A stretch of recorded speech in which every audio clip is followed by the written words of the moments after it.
A vigil for a man killed by police last week in Kenora.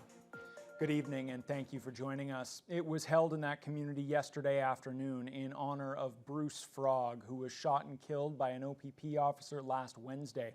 The vigil took place at Anishinaabe Park, where the tragic incident occurred. It was attended by Frog's family and friends, as well as municipal officials and Kiiwetinoong MPP Saul Mamakwa. Justin Hardy is following the story and joins us now in studio. Justin. Thanks, Ryan. The province's Special Investigations Unit is investigating the circumstances surrounding Frog's death. Mamakwa says he's hoping to see some real change come from the investigation. 55-year-old Bruce Frog was fatally shot by an OPP officer during the incident last Tuesday. Frog was one of the victims of notorious sexual abuser Ralph Rowe, and Kenora City officials say he was seriously in distress. Kiiwetinoong MPP Saul Mamakwa attended the vigil held at Anishinaabe Park where the tragic incident occurred. He says better supports are needed to address mental health issues that can arise for survivors of sexual abuse, as well as residential schools. We need to be able to address those things, the proper supports, healing centers, healing initiatives. But I think also, over the past couple of years, I visited, the Kenora District Jail, and a lot of the people that are there, 90% of the time are from First Nations in my riding. And we need to be able to see some type of transition support. Mamakwa says organizations that offer those supports need to be supported as well. The province's Special Investigations Unit is probing the circumstances surrounding Frog's death. The SIU says police located a man with knives at Anishinaabe Park and that he set fire to a building. One officer then shot the man. 3 investigators and 2 forensic investigators have been assigned to the case. Mamakwa says that he hopes to see better mental health training and policing, as well as an end to what he calls a shoot-to-kill response. And we need to be able to talk about the racism, and we should not be afraid to talk about the racism because it exists. And for far too long, we continue to see First Nations people getting killed by the police, and we need to be able to find a better place as a society to be able to, make sure that we treat everyone as a human being, and I think that's most important. Ed Mandaman, Kenora's newly appointed Indigenous Relations Advisor, was also at the vigil. He says he's heard from both Indigenous and non-Indigenous community members that the incident could have been handled a lot better and that lethal force should not have been used. Justin Hardy, TBT News. A Thunder Bay man has been charged with attempted murder. City police were dispatched to a Simpson Street home early this morning following reports of a possible gunshot. The call came in just after 5 o'clock to this residence on the 900 block of Simpson Street. Police confirmed the intended victim wasn't struck by the bullet. The suspect, 35-year-old Josh Silva, was located inside the home and taken into custody. Along with attempted murder, he's also charged with possession of a restricted firearm and the reckless discharge of a firearm. A police presence is likely to remain in the area while the Major Crimes Unit investigates. Silva appeared in court earlier today and remains in custody. LCBO workers across the province could go on strike on Friday, and the 4 liquor stores here in Thunder Bay will all be closed if picket lines go up. The potential strike has independently owned LCBO convenience outlets preparing for an increase in business. Lee Noonan explains. LCBO workers will be in a legal strike position as of 12:01 Friday morning. If they do strike, it will be the first work stoppage in the 97-year history of the Crown Corporation. Some local residents are hitting up the LCBO now in anticipation that stores could close soon. Well, I was quite eager to stock up just in case there was a strike, of course, and I was kindly doing a pickup order for a friend as well. In a pinch, Nancy Ross says she would likely head out to one of the LCBO's liquor convenience outlets near her camp. The rural outlets are privately owned and staff there won't be affected by a strike. Gerald Muller, owner-operator of AJ's Trading Post on Highway 61, says he's preparing for a rush on Friday if the negotiations aren't successful. I don't want anybody to go on strike. Honestly, I want the service to continue as is. We are certainly plenty busy without the extra, but the extra will be welcome.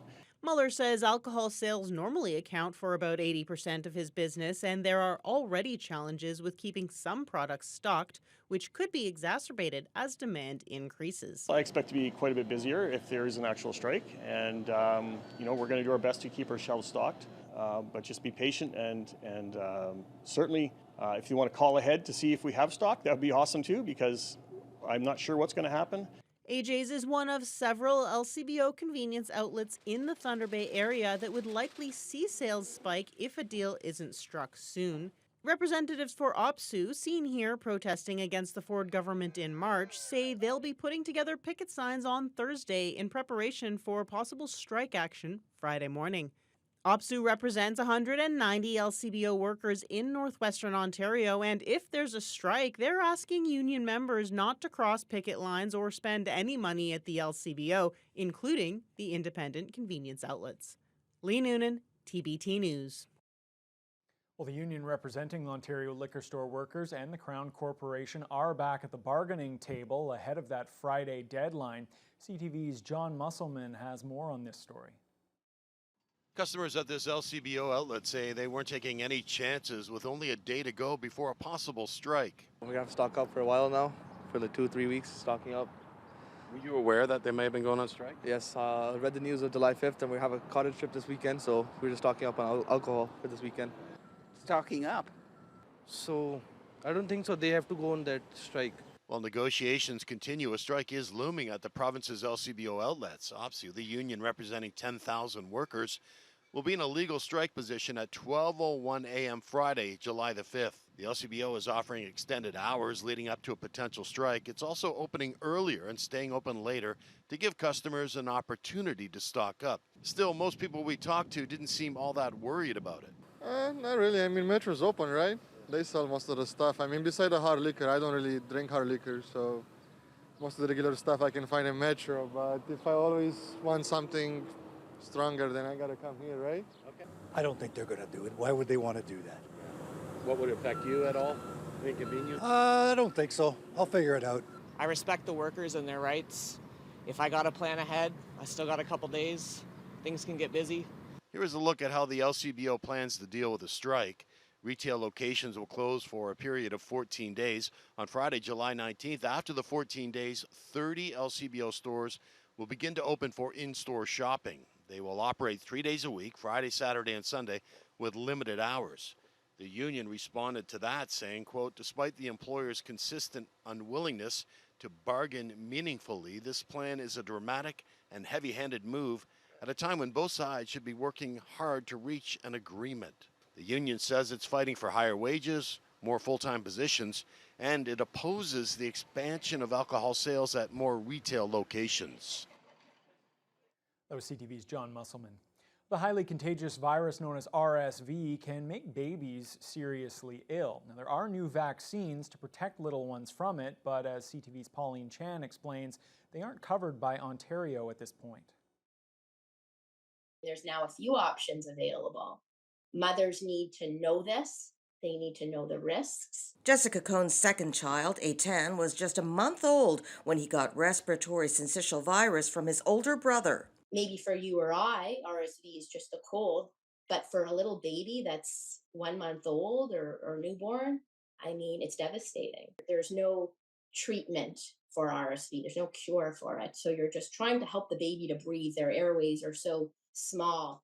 It's difficult. And she spent 2 weeks in Chio in Ottawa while Eitan was seriously ill. But now there are 2 ways to protect infants from RSV. One is a vaccine given during pregnancy. It's known as Abrysvo and is also used to protect older Canadians from RSV. They want to take it between 32 to 36 weeks.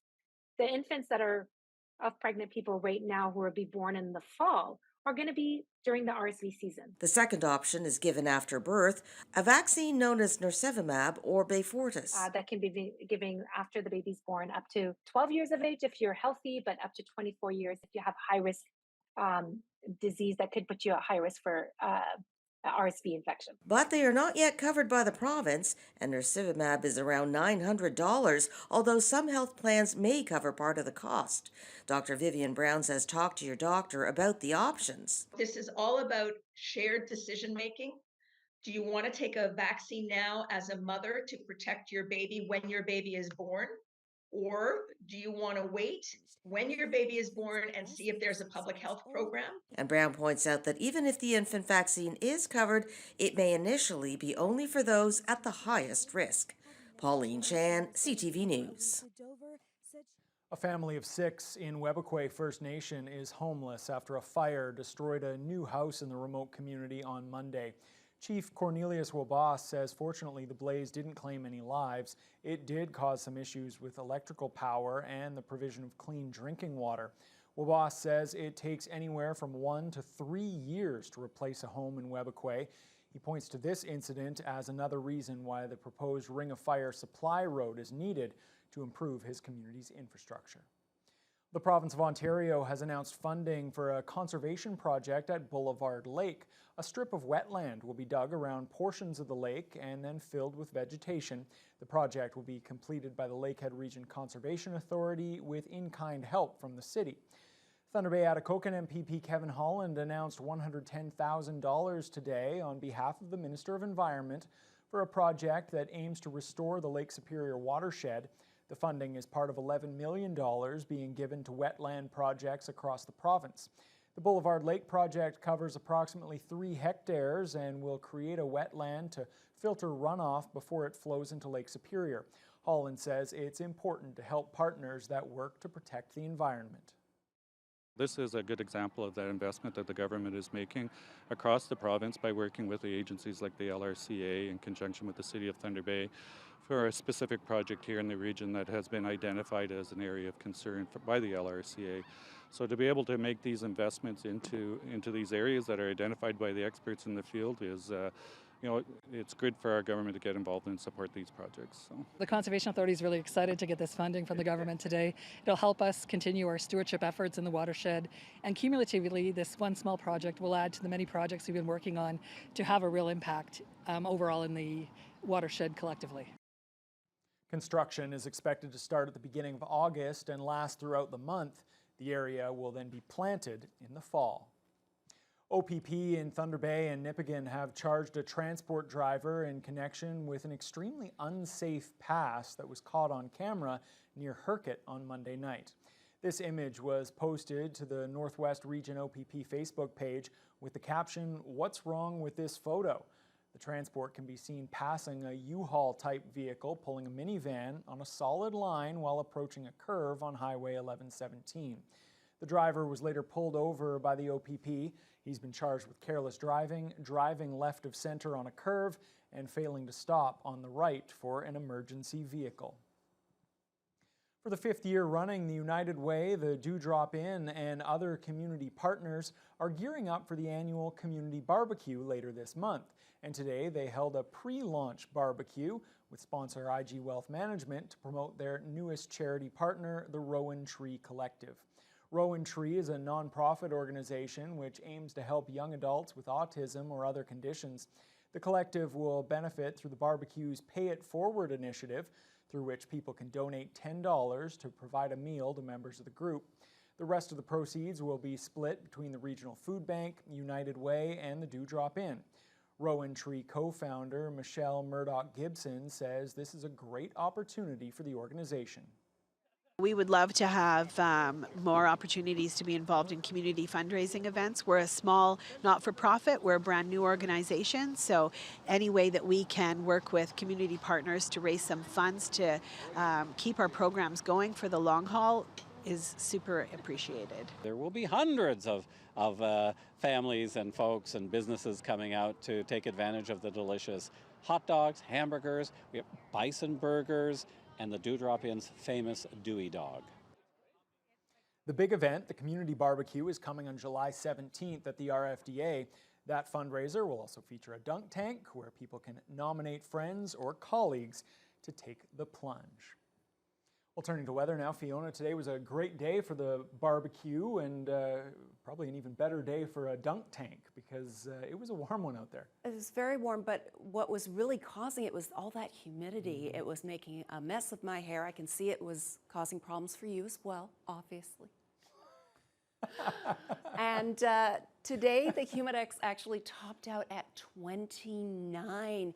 It was sticky out there at times. So it's probably not a bad thing that the winds were gusting up to 51 kilometers per hour from the west. We needed that. That was after an early morning low of 12 and a lot of increasing clouds in the afternoon. If we take a look at the system, this is what was moving through all day today, and this is where we're at right now. So a fair amount of precipitation being felt to the northwest throughout the day, so no surprise. Red Lake was dealing with periods of rain throughout the region. Overnight lows last night ranged from about 13 to 15 for most of northwestern Ontario. So today, to the northwest where all that rain was, temperatures really didn't move more than a couple of degrees. You're looking at 16 in Red Lake, Kenora, Sioux Lookout, Pickle Lake. Warm up was much more in Fort Frances, despite being mostly cloudy. Humidex currently sitting at 27 at this time. It does stay fairly consistent into Atikokan, Upsala, Armstrong, Greenstone, but with a lot of cloud, and the Humidex not so much a factor. In this region right now, it's hovering around 22 to 24 for most of these locations. Along the north shores and northeastern shores of Lake Superior, a little bit cooler with winds off the lake, temperatures in the low teens at this hour. Sault Ste. Marie, though, definitely the hot spot. The Humidex is currently sitting around 30. They've had increasing clouds all day long. Here in the city of Thunder Bay tonight, well, we are going to drop back down to that low of 14. Now, there is a chance of an evening thunderstorm, but for the most part, throughout the night, mainly cloudy and a 60% chance of showers. Winds will stay a bit gusty this evening, but then taper off overnight down to about 10 to 20K. But unfortunately, that humidity that just makes it feel sticky and overly warm and makes things very warm in this studio right now, that is potentially going to stick around for at least a couple more days. Okay, yeah, I've been trying to fix my hair the whole time that I've been off camera to it hasn't done any good whatsoever. I'll loan you my hairspray. Yeah, thank you. I can use it. Well, if humidity is the worst that we have to worry about, though, consider ourselves lucky because there is far worse weather in the world right now. In fact, a deadly hurricane is approaching Jamaica and heavy rain in Kingston right now. We'll have more details on Hurricane Beryl and its path across the Caribbean when we return. We urge all Jamaicans to comply with notices to evacuate.